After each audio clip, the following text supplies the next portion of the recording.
ठीक है, और ये जनरल बात ही है, ध्यान रखना। अभी आप जब क्वेश्चंस पे अटैक करोगे, ठीक है, आप ऐसा सोच रहे हो, मैं बता रहा हूं एक्सपेक्टेशन, पहले यहां लिख देता हूं एक्सपेक्टेशन, ध्यान सुनना और इसको अच्छे समझना, क्योंकि जो इसको समझ गया वो फिर आगे बढ़ता जाएगा। एक्सपेक्टेशन ये होती है कि सर हमारी क्लासरूम हुई, ध्यान सुनना, हमने क्लास लेक्चर अच्छे से अटेंड किया, हम 100% सिंसियर हैं, हमने सर डीपीपी सॉल्व कर ली है, हमसे डीपीपी के क्वेश्चन सॉल्व हो गए हैं, दिस डन, और आप नोट्स भी बोल दीजिए डन। सर आपने जो क्लास में एडवांस लेवल के क्वेश्चन करवाए वो भी डन, वो भी समझ लिए, हमने ये सारी चीजें क्लास लेवल में हम एकदम तैयार हैं। अब हमने किया मॉड्यूल पे अटैक, तो हमारी एक्सपेक्टेशन क्या है कि मॉड्यूल के, ध्यान सुनना, एक्सपेक्टेशन मैं बता रहा हूं आपके रिस्पेक्ट में सोच के बता रहा हूं, एक्सपेक्टेशन है मान लो सर 1 से लेके 30 तक के क्वेश्चंस हैं, तो हमसे सर 27 से लेके 30 क्वेश्चंस हो जाने चाहिए, मतलब इक्का दुक्का कोई सवाल बचना चाहिए जो मुझसे ना सॉल्व हो, बाकी सारे सॉल्व हो जाने चाहिए, बिकॉज मैंने ये काम सिंसियरली किया है। मैंने कहा बहुत बढ़िया, यही सबकी एक्सपेक्टेशन है। बट अब आता हूं रियलिटी पे, ध्यान सुनना, रियलिटी क्या है, वापस ये वाली काम करो, ये तो आपका एक्सपेक्टेशन था, ये करने के बाद में अब आप आओगे रियलिटी पे, क्योंकि ये परिचित करवाना बड़ा जरूरी है यार, ठीक है। रियलिटी में हो सकता है आप मॉड्यूल की किसी एक्सरसाइज पे गए, सवाल थे 1 से लेके 30, आपने उसमें ढंग से सॉल्व किया तो आपसे हो सकता है 10 सवाल ही सॉल्व हुए, हो सकता है सर हमसे 15 सवाल ही सॉल्व हुए, दिस इज रियलिटी। बाकी 15 और बाकी 20 अभी भी मिसिंग है, वो सवाल ही नहीं सॉल्व हो रहे हैं सर, मैं डिप्रेशन में जा रहा हूं सर, मुझसे क्वेश्चन सॉल्व नहीं होते हैं सर, मैं चीजों को समझ तो लेता हूं, होमवर्क नोट सब कंप्लीट है, मैं अच्छे से रिवाइज कर रहा हूं, बट सर ये नहीं सॉल्व हो रहा है, specially I am talking about maths, ध्यान रखना। तो ध्यान रखिएगा प्लीज, पहले ही बता दे रहा हूं ताकि आप घबराएं ना, ठीक है, घबराएं ना, दिस इज रियलिटी, ऐसा ही होगा,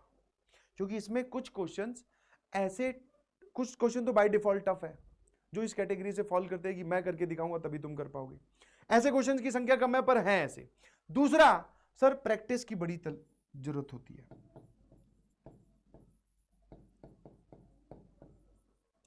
प्रैक्टिस जो है वो अभी आपकी, ये सब चीजें तुमने कर ली बट प्रैक्टिस वाला अमाउंट कहां है, अभी वो नहीं आया। क्या मेरी बात समझ गए कि नहीं समझे?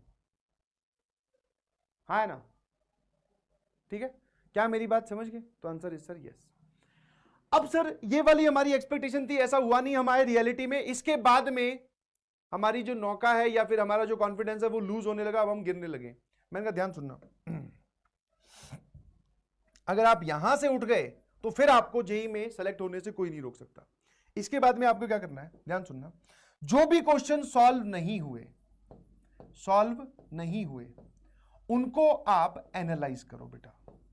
एनालाइज कैसे करो सर? पहली चीज तो उनका करेक्ट सॉल्यूशन क्या है, ठीक है, आपके पास जो भी आपका मॉड्यूल है लाइब्रेरी में उसका सॉल्यूशन अवेलेबल है, जो डीपीपी आ रही है उसका भी वीडियो सॉल्यूशन आप तक जाया जा रहा है, तो आप उसका सॉल्यूशन देखो। यहां पर आपसे 20 सवाल बच गए जो नहीं हुए, उनमें से 15 फिर निपट जाएंगे सॉल्यूशन देखते ही। आपको अपनी गलती महसूस होगी कि हाँ भैया मैं ये गलत कर रहा था, कुछ क्वेश्चन कैलकुलेशन एरर की वजह से गलत हो रहे थे कि सर मेरा आंसर 2 आ रहा है, उन्होंने आंसर 3 दे रखा है, इस वाले निपट गए 1-2। उसके बाद में सर कुछ क्वेश्चंस में हमें समझ ही नहीं आ रहा स्टार्ट कहां करना है, जैसे ही उसने मुझे हिंट दिया कि ये करना है तो मेरे से आधे सवाल वो सॉल्व हो गए। तो यहां से जब आप इधर जाओगे तो फिल्टर करके आपके मान लो 20 सवाल नहीं सॉल्व हुए थे, 30 में से मैं एकदम बिलो एवरेज लेके चल रहा हूं, तो यहां पहुंचे, जब हम एनालिसिस पे पहुंचे और हमने सॉल्यूशन देखा, चीजों को समझने की कोशिश किया, तो हमारे 10 सवाल और सॉल्व हो गए या 15 सवाल और सॉल्व हो गए, अब बचे 5। तो उन 5 को लेकर अगर आप ये सोच रहे हो कि ये पूरा चैप्टर डिफिकल्ट है, मेरा तो बर्बाद हो गया सब कुछ, तो वो सोचना गलत है। क्योंकि मैं आपको एक फ्रेंकली एक इंपॉर्टेंट और एक बहुत रियलिस्टिक डाटा शेयर करता हूं, हर चैप्टर में कोई ना कोई टॉपिक, कोई ना कोई बात ऐसी होगी जिसके क्वेश्चन तुमसे नहीं सॉल्व हो पाएंगे। और सर उसी से सवाल आ गया, तो मैंने कहा हाँ, उसी चक्कर में तो बच्चे डिप्रेशन में जाते हैं, समझ पा रहे हो? बोले मुझसे तो ये नहीं सॉल्व हुए 5 और अब सर गड़बड़ हो गई, बोले मैं अब क्या करूंगा, मेरे से तो 5। अरे भैया तू 5 के चक्कर में पड़ा हुआ, वो तो देख 25 सॉल्व कर दिए तूने, अपनी पीठ थपथवाने का वक्त है, समझ पा रहे हो? और वो 5 भी बाय द टाइम धीरे धीरे जैसे जैसे आप मैथमेटिकली ग्रो करेंगे, आपसे वो 5 भी सॉल्व हो जाएंगे। क्या मेरी बात समझे कि नहीं समझे? यस और नो? ठीक है, कोई दिक्कत है किसी को? यस और नो?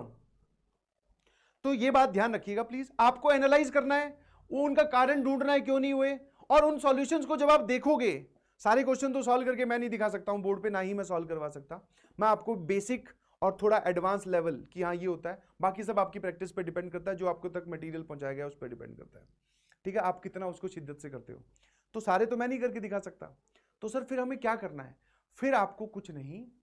आपको उन क्वेश्चंस का जब आप सॉल्यूशन देख रहे हो तो अपने आप को समझाना है कि अच्छा ये वाला मेथड ऐसा होगा, कोई नई बात, कोई अतरंगी बात, कोई नया कॉन्सेप्ट निकल के आता है तो उसको ध्यान भी रखना है कि अच्छा इस सवाल में ऐसा किया गया है, ठीक है, क्या मेरी बात समझ गई, हाँ या ना, जो लिख के भेजो, लिख के भेजो फटाफट SMG, is this thing clear,